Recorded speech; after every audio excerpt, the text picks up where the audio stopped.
2015 was a huge year in video games. I obviously wasn't able to play and review everything I wanted this year. There's still games in my library that I'm excited to try out. So instead of doing a cheesy Game of the Year video where I compare apples to oranges, I thought it'd be more appropriate for me to retrospectively look over my year on this channel. Besides, the title Game of the Year holds no value anymore, since the term Game of the Year Edition became an accepted term in video game vernacular. I'm happy to say that most of the games I reviewed this year weren't total garbage. Since I started reviewing games, this was the most fun year I've had doing it. So I guess I'll start with the beginning of my year and work to the end, and hit my highs and my lows, and my favorite games, and the games that disappointed me the most. I feel like I started the year off strongly with the Witcher Retrospective series, playing through both games, capturing footage, writing the scripts, editing, and then eventually piecing it all together was a pile of work for everyone involved. It didn't happen overnight, but I'm very happy with the way it turned out. Part 3 is definitely on the way, but before that can happen, I need to wait for all the expansion packs to release. Then I moved on to the gigantic episode of 25 games for my son. I'm still in absolute awe over the amount of work that went into that collaboration. Josh Kaplan, Hyperduck Soundworks, John Robert Matz, Kristen Nagus, Jacob Purnell, Patty Rudisil, Tenchucks, Justin Marshall Elias, and Phil Summers all collectively helped me make that the biggest and most meaningful episode to date. Chrono Trigger, my favorite game of all time, celebrated its 20th anniversary this year. That soundtrack that we made for that episode, by the way, is outstanding. We licensed the tracks through Louder, and honestly, I still listen to it pretty regularly. I could tell when playing Cities in Motion that Colossal Order was bound for something big. Cities Skylines came out early in the year, and it helped scratch an itch that SimCity just couldn't reach with its last release. Cities Skylines was fun, polished, it was open to community input and modding, it felt complete out of the box, and it was priced to move. This is a no-brainer purchase for city builders and sim fans out there. Thinking about reinstalling that game just gives me cold sweats. Then came Bloodborne, which gave me an excuse to use my PlayStation 4, aside from playing PT. It's easily one of the best games of the year, and it was fantastic to see a game of this caliber released so early in the year. It's tough, but it still suffers from frame rate problems. I wish it had a bit more staying power like Dark Souls 1 and 2, but what it offers is nothing to shake a stick at. You're better off shaking a much bigger melee weapon at it. Ori and the Blind Forest has stuck with me. It's touching, it has beautiful visuals, and hands down it has the best original score of the year. While it looks cutesy to an almost Pixar degree, it's tough and worthy of replay. I think this is a must-have for 2D Metroidvania fans, and sadly, I think it's one of the best games this year that a lot of people didn't play.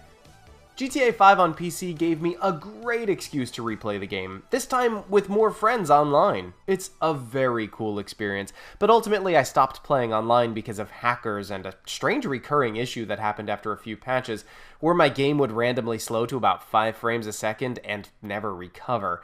I still think it's an amazing game with a ton of replay value, but more than anything, I miss having such a huge world to play with my friends. Invisible, Inc. ranks high on my personal favorites for this year. Stealth mixed with turn-based strategy pulled off in a roguelike formula. If anyone other than Klei Entertainment tried to mesh those things together, it would have been a horrible mess, but Klei manages to do it with panache.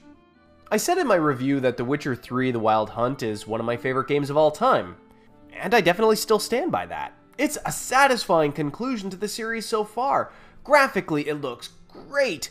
The choices feel like they have real meaning, and it's a big, big world worthy of exploration. And it's also important to note that CD Projekt Red treats their customers well, and that's a refreshing change from the majority of modern big publishers. There's no tacked-on multiplayer, it rewards people who have been following the series so far, but it doesn't punish those who haven't. I truly feel this is a benchmark game for this generation, and it probably will be for years to come. After that, Arkham Knight came out. While I was disappointed with the game, it's not the game that disappointed me most this year. It was still fun if you could get it to run on your PC, but it made me realize that Batman is destined for hopefully, better games in the future. And that led me to making the video Not All Batman Are Created Equal. It gave me an excuse to go through the whole Arkham series again, and I'm happy the way that one came together. I thought it would have gotten a larger reception, but I think a lot of people avoided it because Arkham Knight was pulled from sale on PC, and people wanted to avoid the spoilers. I was wildly addicted to Metal Gear Solid 5. I thought that game did everything right when it comes to stealth gameplay, and there has always been this great competition between Metal Gear and Splinter Cell. That competition obviously was super healthy for stealth fans. I loved Blacklist, but Phantom Pain definitely raised the bar when it comes to stealthy gameplay, but sadly, its story and online components were crap. Who talks about invading other people's bases anymore? And after launch week, I haven't heard peep about Metal Gear Online. Soma was great. It took a nice sci-fi story, set the player in an underwater wasteland, and delivered several good twists. This is one of the must-play games of the year. Certainly, it's not without its faults, but it's one of the best examples of existential horror in any medium. In fact, if you type in existential horror into Google, Soma will appear as many of the top hits. The monsters might have you jump out of your seat once in a while, but the notion of reality and questioning what is and is not human will linger with you long after the credits roll. On a personal level, Assassin's Creed Syndicate was my most disappointing game of the year. Certainly, it was functional and pretty. At times, I can definitely say I had some fun with it, but looking back on it, I get the distinct feeling that Ubisoft doesn't care about taking that franchise into new and interesting places anymore. I've only played the game a few months ago, but aside from the protagonists, I couldn't tell you the names of any of the characters. There were no good plot twists, no fun mysteries to solve. The episode isn't leaving me hanging, dying to find out what happens in the next serial installment. It's disappointing to me not because it's a bad product, but because it's a giant pile of wasted potential. Vermintide caught me by surprise. It's a really fun game. A hack-and-slash first-person version of Left 4 Dead set in the Warhammer universe? Yes, please. And it's at a budget price, too. In fact, you could buy Ori, Vermintide, and Invisible Inc. together at full price and still pay less than you would for a newly released AAA game. Those 3 games are amazing, and clearly not enough people are playing them right now. I had an absolute blast playing Fallout 4. Is it Game of the Year? No, but that doesn't negate the hundreds of hours of fun I had playing it. Bethesda open world games almost always deliver a great bang for your buck. Many people can never see past the thick layer of Bethesda jank that exists in these games, but I can. After playing through this one a few times, I need to give it a long rest.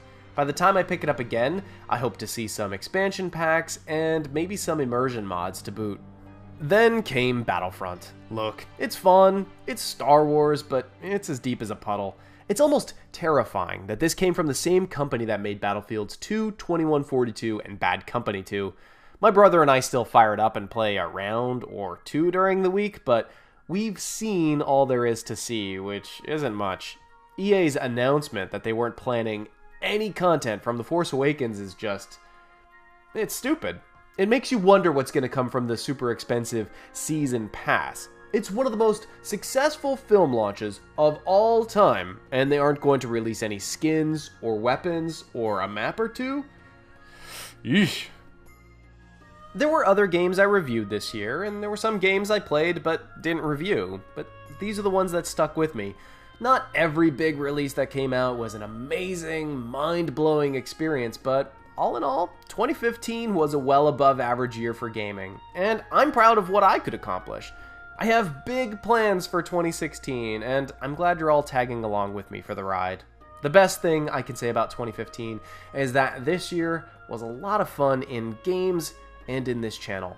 Happy New Year, everyone, and here's to a wonderful 2016.